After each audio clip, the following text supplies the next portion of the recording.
It started with a late-night drive home from work, the kind where the road is an inky ribbon and your headlights barely cut through the darkness.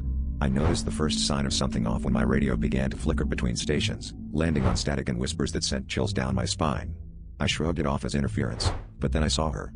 A figure, standing by the side of the road, drenched and shivering in the pouring rain. Against my better judgment, I pulled over to offer help. She stepped into the light, her eyes hollow and haunting, muttering something about finding her way back. As she climbed into the passenger seat, the air grew colder, and an unshakable sense of dread settled in the pit of my stomach. She barely spoke, only giving curt directions that seemed to lead us deeper into the woods. I tried making small talk, but her responses were either cryptic or ignored entirely.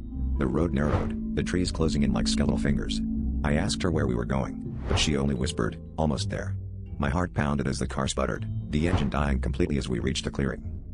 In the moonlight, I saw it, an old, abandoned playground, rusting and decayed. She got out of the car without a word, walking towards the swings. I followed, compelled by a mix of fear and curiosity. She sat on a swing, pushing herself gently, her eyes never leaving mine. Then she spoke, her voice devoid of emotion. "This is where it happened. This is where I died." The revelation hit me like a punch to the gut.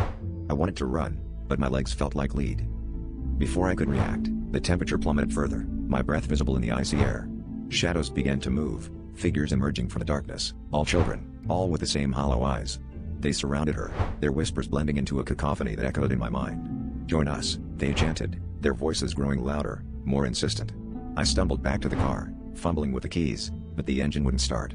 Trapped, I watched in horror as the figures closed in, their cold hands reaching out. The last thing I saw was her smile, a chilling acknowledgement that I was now part of their internal nightmare.